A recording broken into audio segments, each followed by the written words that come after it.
Um casal me salvou de um homem tarade, enquanto estava voltando sozinha do trabalho. Me chamo Yulita e há alguns anos, quando eu estava passando por uma situação financeira bem difícil, comecei a trabalhar em uma loja de donuts.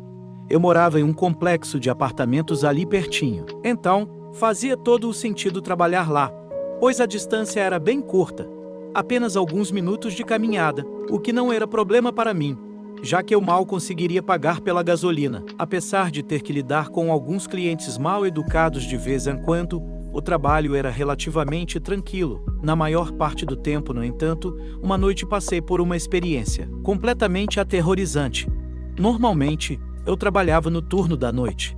Então, eu e meu colega éramos os últimos a sair e fechar a loja no final da noite. Nosso estabelecimento fechava às 9 horas. Então, costumávamos sair por volta das 9h30 ou 10. Naquela noite, meu colega precisou sair mais cedo e fiquei responsável por fechar a loja sozinha. Cerca de 15 ou 20 minutos depois do horário de fechamento, um homem usando um boné se aproximou da porta, que já estava fechada, e certamente me viu ocupada, limpando as mesas e guardando tudo. Na esperança de que ele entendesse que já estávamos fechados, eu ignorei por um tempo. Depois de aproximadamente um minuto inteiro, percebi que ele ainda estava ali olhando para dentro pelas janelas. Decidi deixar meu pano de lado e me aproximei gritando: "Desculpe, estamos fechados." No entanto, em vez de dizer ok ou ir embora, ele respondeu: "Por favor, estou com muita fome."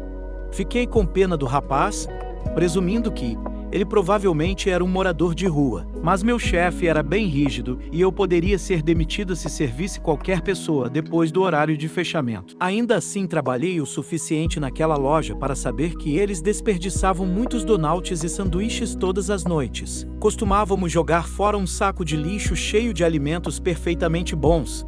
Eu pedi para ele aguardar um segundo e corri para os fundos da loja para pegar alguns donuts para ele. O problema é que, quando voltei, ele havia desaparecido. Então deixei a comida em uma embalagem bem perto da porta caso ele voltasse. Eu já passei por muitas dificuldades financeiras e tenho muita empatia por pessoas em situações desse tipo. Ao entrar de volta na loja, terminei de limpar as mesas e segui com a lista de tarefas que tinha de cumprir antes de fechar. Como estava sozinha, demorei um pouco mais para concluir tudo e só terminei por volta das 10 horas. Depois de trancar o estabelecimento, levei todo o lixo para o container localizado nos fundos do prédio. Olhei ao redor do estacionamento procurando o homem, mas ele já havia partido. Fui até a porta principal para pegar a comida e jogar lá fora. Depois disso, peguei a chave, tranquei a loja e segui em direção à calçada. Assim que pisei na calçada, ouvi o som de um sapato arrastando no asfalto do estacionamento. Virei a cabeça e vi o mesmo homem caminhando em minha direção. Gritei para ele avisando que havia comida nos sacos de lixo do container. No entanto, mais uma vez, ele não deu nenhuma resposta, nem mesmo um obrigado. Mas na hora, eu não pensei nada demais. Preferi não julgar e continuei andando. De vez em quando, eu olhava por cima do ombro para o estacionamento para ver o que ele estava fazendo. E em um desses momentos, percebi que ele já estava fora de vista. Tentei não pensar muito nisso e continuei caminhando em direção à minha casa. Mas de repente, ouvi novamente o som do sapato dele arrastando pelo chão. Virei a cabeça e percebi com horror que o homem estava me seguindo na calçada.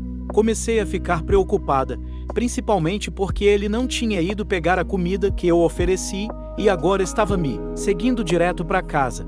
Todo o caminho até a minha casa era ao longo de uma avenida movimentada e eu precisava atravessar a rua para chegar ao meu apartamento. Decidi atravessar a rua naquele momento para ver o que ele faria. Como era uma noite durante a semana, não havia muitos carros passando, como costuma ter durante o dia. Assim que atravessei a rua, percebi que ele fez o mesmo. Foi nesse momento que comecei a entrar em pânico de verdade, sem saber o que mais fazer. Comecei a correr o mais rápido que pude pela calçada, ao mesmo tempo em que tentava segurar a minha bolsa. Quando já estava ficando sem fôlego, olhei para trás e vi que ele estava correndo atrás de mim. A adrenalina tomou conta e comecei a correr o mais rápido que já corri na vida, gritando por socorro. Vi os faróis de um carro se aproximando mais adiante e comecei a acenar com as mãos loucamente enquanto corria. Por um verdadeiro milagre, o motorista percebeu minha aflição e parou o carro bem perto. De mim era um casal jovem em um carro preto, e sem trocar uma palavra sequer eles destravaram as portas traseiras e eu entrei. Eu estava completamente abalada, tremendo, chorando e sem fôlego. O rapaz acelerou o carro, claramente percebendo o homem que estava a apenas alguns metros de distância.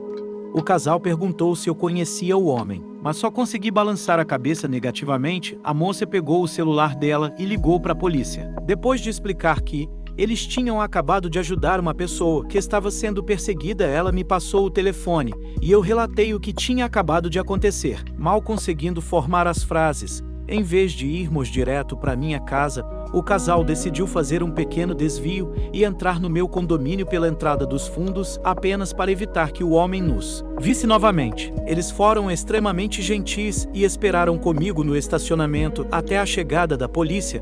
Fui para o meu apartamento. Prestei o meu depoimento aos policiais, e eles prometeram fazer patrulhas na área em busca do homem, seguindo a descrição que eu forneci.